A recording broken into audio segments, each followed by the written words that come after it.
كانوا قليلا من الليل ما يهجعون وبالأسحار هم يستغفرون. رب العالمین والصلاة والسلام علی رسولہ الکریم، اما بعد.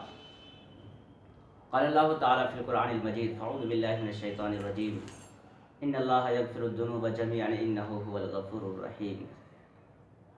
صدق اللہ العظیم. میرے عزیز بھائیوں،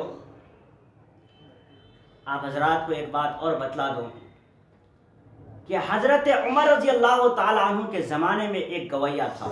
گویا کہتے ہیں گانے والے کو. تو حضرت عمر رضی اللہ تعالیٰ عنہ کے زمانے میں یہ گویا گا کر کے اپنی روزی روٹی پوری کرتا تھا، اور اس کی آواز کے اندر بڑی کشش تھی. جہاں بھی جاتے تھے سب ان کی آواز کو سننے کے لیے تڑپتے تھے، ترستے تھے، اور ایک بڑا مجمع تیار ہو جاتا تھا. سب بڑی دلچسپی کے ساتھ اس کے پروگرام میں شرکت کرتے تھے. اور یہ گویا حضرت عمر رضی اللہ تعالیٰ عنہ کے زمانے میں چھپ چھپا کر اپنا مجلس قائم کرتا تھا کہ تاکہ پتہ نہ چل جائے.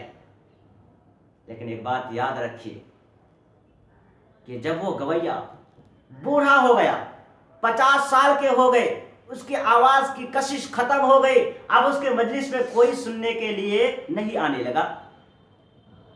اب فاقہ زندگی گزرنے لگی، بیوی بچے بھوکے زندگی گزارنے لگے. تو اسے بہت ہی زیادہ افسوس ہوا، احساس ہوا. تو ایک روز وہ گویا جنت البقیع کے اندر، کہاں پر کہ جنت البقیع کے اندر ایک جھاڑی کے پیچھے جا کر چھپ کر بیٹھ گیا، اور اللہ رب العزت کے سامنے رو دھو کر خوب دعائیں کر رہے. اس وقت حضرت عمر رضی اللہ تعالیٰ عنہ مسجد نبوی کے اندر آرام فرما رہے تھے، لیٹے ہوئے تھے.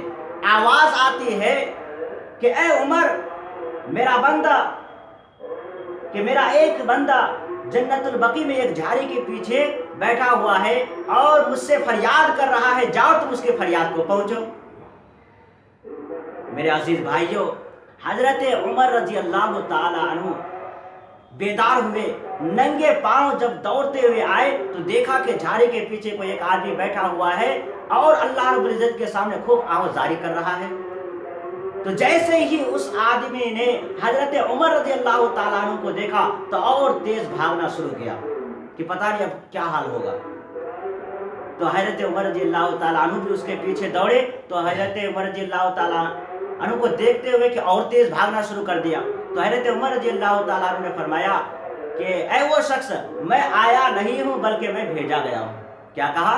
کہ میں آیا نہیں ہوں بلکہ میں بھیجا گیا ہوں. تو اس شخص نے متوجہ ہو کر کہا کہ بھائی آپ کو کس نے بھیجا ہے؟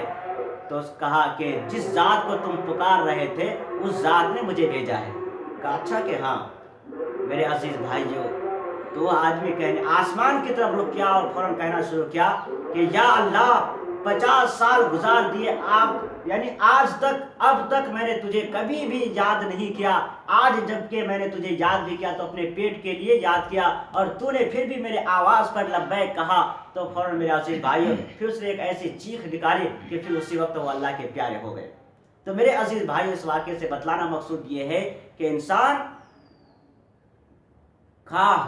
کتنا ہی گنہگار کیوں نہ ہو جائے، انہیں چاہیے کہ اپنے گناہوں سے پکی سچی توبہ کرے اور اللہ کے دربار میں آ کر کے اپنے مسئلے کو حل کرائے. امید ہے کہ آپ حضرات ان ساری باتوں پر عمل کریں گے. اللہ رب العزت ہمیں اور آپ کو کہنے سننے سے زیادہ عمل کی توفیق نصیب فرمائے.